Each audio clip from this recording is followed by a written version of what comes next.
Olá, pessoal. Vou comentar esse livro aqui, Caminhos do Povo Judeu, volume 3. Esse aqui é o volume 3. Ele é escrito por Rivka Berezin. Então ele conta a história aqui do povo judeu.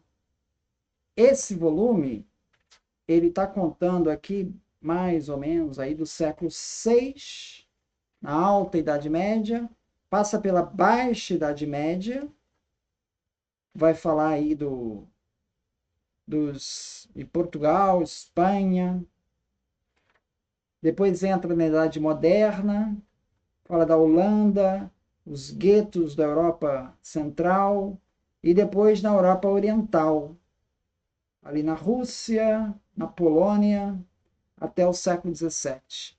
Então vai do século VI até o século XVII. Conta essa história aqui. Bom, é uma história perseguições, queima de Talmud, e, enfim, tem vários episódios aí, expulsão de vários lugares. As razões das perseguições dos judeus, basicamente, são três razões. Né? Primeira é a acusação de deicídio, de ter matado Jesus. Primeira que vai atravessar os séculos. Né? A segunda é pelo fato de que a igreja condenava a usura. Então, isso abriu margem para que os judeus entrassem nessa área. Então, os judeus se envolveram aí por um tempo nessa área, daí ficaram conhecidos, né, por essa área de usura. E a usura não é uma coisa assim muito legal, muito bem vista, né? Você cobrar juros das pessoas, o popular agiota, né, não é muito bem visto. Então, já criava uma má fama também por essa situação aí da usura.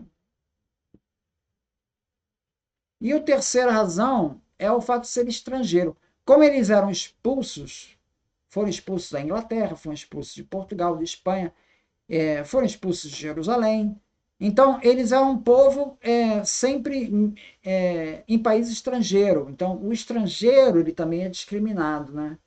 Então, assim, esses são os três grandes vetores que explicariam a perseguição aí ao longo do tempo pelos judeus. Né? Aqui ele fala, em determinado momento, aqui no século VIII, ele vai falar de um movimento dos caraítas. É interessante que ele fala que a Torá passou a ser escrita, a Torá oral passou a ser escrita, e você teve um movimento de escrita inicialmente da Mishnah, depois das traduções foram reunidas no Talmud. Então, esse movimento começou a ser feito ali nesse período aí, até o século V e VI. Né?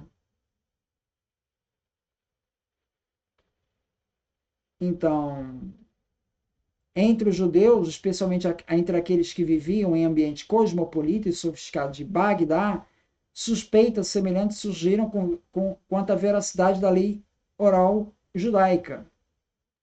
Inicialmente, a Mishnah e a Gemara haviam sido transmitidas verbalmente, sem que se permitisse seu registro escrito.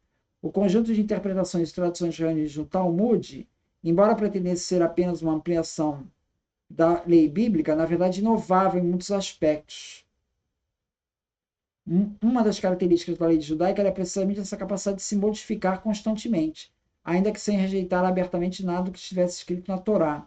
O problema era o seguinte: essas traduções compiladas no Talmud seriam realmente complemento da Torá ou seriam invenções? Então, para os caraítas, eles optaram pela seguinte segunda hipótese, ou seja, eles passaram a rejeitar o Talmud, porque, segundo eles, o Talmud, quando compilou a Torá oral e botou na forma escrita, inventou muita coisa que não estava originalmente na tradição oral, segundo os caraítas. A polêmica começou quando um certo Anã ben Davi, que desgostoso por não ter sido nomeado lá exilarca, desafiou a autoridade dos Genoim num ponto de importância crucial, o da fixação do calendário. Aí tem uma divergência com relação à interpretação do calendário, posição da lua, etc. e tal, e a marcação das principais celebrações do Shabat, do Yom Kippur, da Páscoa. Então, tudo gira em função do calendário. Então, a divergência em torno do calendário logo se ampliou para todo o campo da lei judaica, tanto ritual quanto civil e criminal.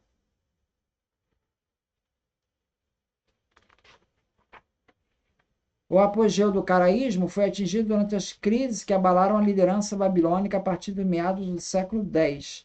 Ele se concentrou em si todas as forças que se opunham à unificação da vida judaica sob o signo do Talmud. Mas como essas forças eram esparsas, não teve grande aceitação nas comunidades mais distantes. Ao contrário do que aconteceu com o cristianismo, que o cristianismo também fez isso, né? Ele começou a reescrever a Torá, né? Ao contrário do cristianismo, o caraísmo não se expandiu e não se tornou um perigo para a sobrevivência do povo judeu.